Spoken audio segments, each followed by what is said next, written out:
Assalamualaikum warahmatullahi wabarakatuh. Kami dari kelompok 7 yang terdiri dari Anggita, Dwi Oktaria, Dina Tiara Nisa, Bakiatur Ahmad Soleh, Septimia Anggita Giani, Meldi Paramita, Dian Novita, Limali Priyana, dan Enda Andiawati akan memaparkan hasil diskusi kami tentang hambatan inovasi pendidikan.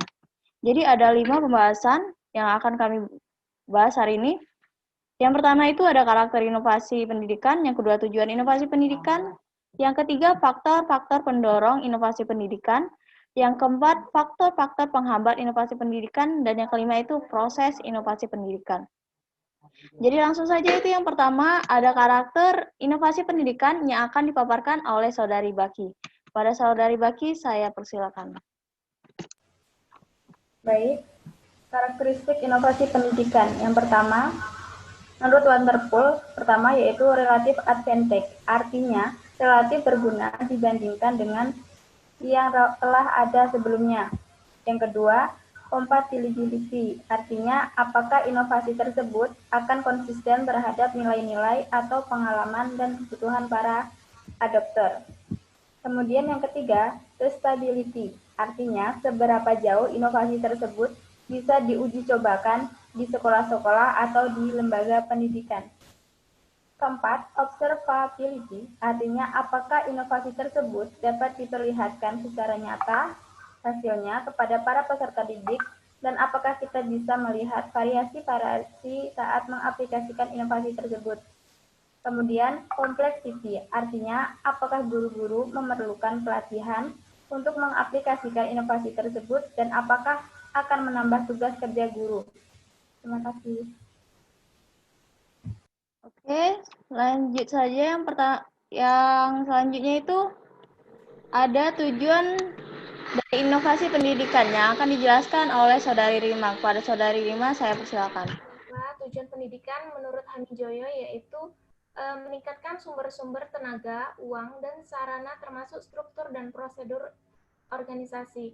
Jadi secara sistematis, arah tujuan inovasi pendidikan di Indonesia yang pertama itu mengejar berbagai ketinggalan dari berbagai kemajuan ilmu pengetahuan dan teknologi, sehingga pada akhirnya pendidikan di Indonesia semakin berjalan sejajar dan berbagai kemajuan tersebut dapat mengalami perubahan. Yang kedua itu mengusahakan terselenggarakannya pendidikan di setiap jenis, jalur, dan jenjang yang tepat melayani setiap warga negara secara merata dan adil.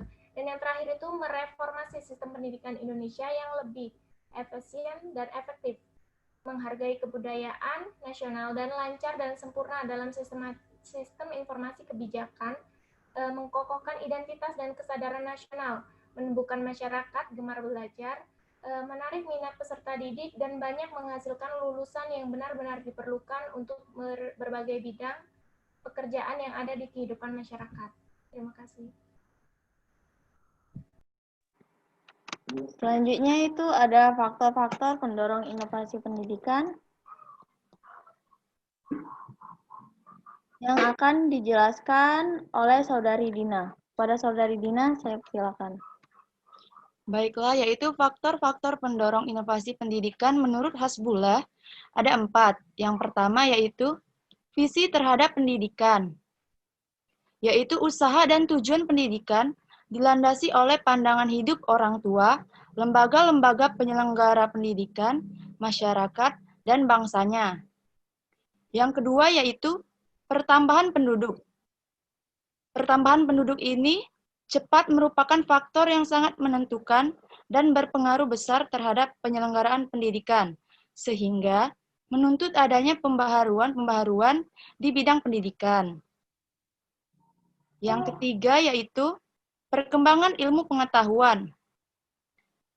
Perkembangan ilmu pengetahuan tidak harus diikuti dengan penambahan kurikulum sekolah di luar kemampuan.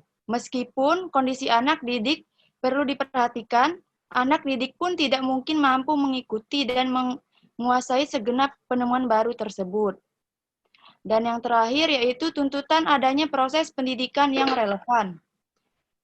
Salah satu tuntutannya diadakan inovasi di dalam pendidikan yaitu adanya relevansi antara dunia pendidikan dengan kebutuhan masyarakat atau dunia kerja. Berkenaan dengan hal tersebut, pendidikan dapat diperoleh dari sekolah maupun dari luar sekolah.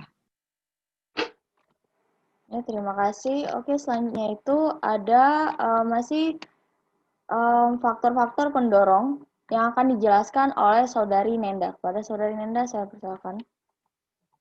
Iya, baiklah. Ya, adapun faktor lain yang mendorong terjadinya inovasi pendidikan menurut Dalin, Ananda dan Amiruddin 2017. Yang pertama adalah technological change, perubahan teknologi. Tingkat dan intensitas perubahan teknologi sangat penting untuk proses inovasi. Penggunaan teknologi memberikan dampak perubahan dalam metode, sarana pembelajaran, dan sistem di lembaga pendidikan. Yang kedua adalah behavioral change, perubahan perilaku. Perubahan bidang pendidikan sering dengan perubahan perilaku guru, siswa, administrator, orang tua, dan juga kelompok-kelompok lain yang terlibat. Yang ketiga adalah organizational change, perubahan organisasi. Perubahan organisasi dapat diartikan sebagai perubahan struktur, pengambilan keputusan, peran interaksi manusia dan fungsi dan teknologi organisasi. Yang keempat adalah social change, perubahan sosial. Perubahan sosial ini didefinisikan sebagai redistribusi kekuasaan sumber daya, kesempatan dalam sistem. Kemudian yang kelima adalah centrality atau sentralitas. Sentralitas dari suatu inovasi mempengaruhi minat, komitmen untuk mengadopsi program semua tingkat lembaga. Oke, untuk faktor pendorong inovasi pendidikan selanjutnya akan diteruskan oleh Saudari Dian. Pada Saudari Dian, saya persilakan. Baiklah, yang itu ada kompleksitas dan koordinasi yang baik. Yang ketujuh itu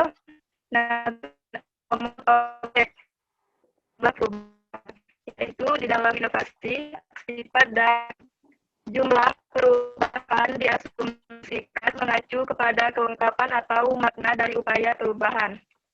Yang kedelapan itu ada goal fit atau tujuan nyata, yaitu pada umumnya individu akan bekerja untuk inovasi nilai-nilai yang mereka selama dan nilai-nilai dan proses perubahan.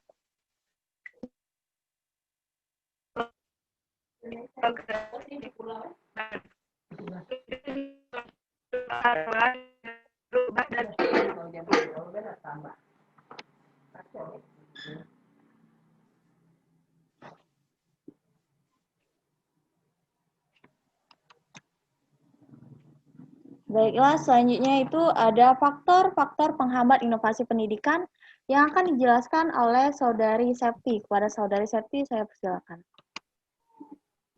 Baiklah, saya akan menjelaskan tentang faktor-faktor penghambat inovasi pendidikan. Nah, di dalam faktor-faktor penghambat inovasi pendidikan ini, menurut Nugraha ada 6 faktor.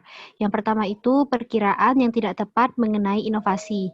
Nah, maksudnya di sini dalam inovasi tidak tepat mempertimbangkan tentang implementasi inovasi, kurang adanya hubungan antar anggota kelompok, terus kurang adanya kesamaan pendapat tentang tujuan yang akan dicapai atau kurang adanya kerjasama yang baik.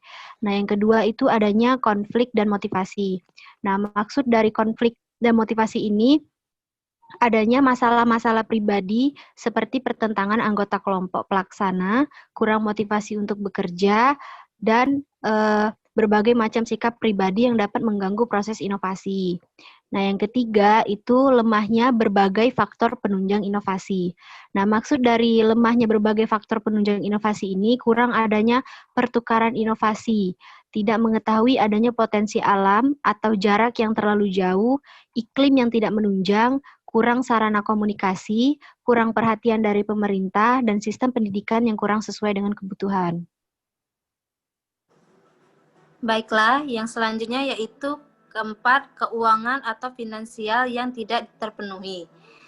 Tentang bantuan dana untuk satu proyek inovasi, sering terjadi adanya peraturan bahwa pemerintah akan memberikan bantuan bila masyarakat setempat atau daerah memiliki dana sendiri atau swasembada. Yang kelima yaitu penolakan diri sekelompok tertentu atas hasil inovasi. Yang dimaksud yaitu faktor ini merupakan penolakan dari kelompok inovasi, penentuan atau kelompok elit dalam suatu sistem sosial. Yang keenam itu kurang adanya hubungan sosial dan publikasi. Faktor ini berkaitan dengan hubungan antara kelompok dengan hubungan dengan orang lain kelompok. Oke, dan yang terakhir itu ada 4 tahap proses inovasi pendidikan. Jadi tahap pertama itu ada invention atau penemuan. Jadi penemuan tentang hal-hal yang baru atau penemuan dari atau pembaharuan dari pengetahuan-pengetahuan yang sudah ada. Yang kedua itu ada pengembangan atau development, yaitu pengembangan dari penemuan yang sudah ada melalui beberapa research dan juga tahap-tahap. Yang ketiga itu diffusion atau penyebaran, yaitu penyebaran ide-ide baru, penyebaran ide dari sumber kepada pemakai atau penyerap tentang ide yang ditemukan tadi. Yang terakhir itu adoption, yaitu atau penyerapan, yaitu proses pembaruan, dan difusi, yaitu penyaluran ide-ide atau praktek oleh penemu atau pemapar, baik itu individu ataupun kelompok, kepada pengadopsi atau penerima ide dari penemuan tadi. Oke.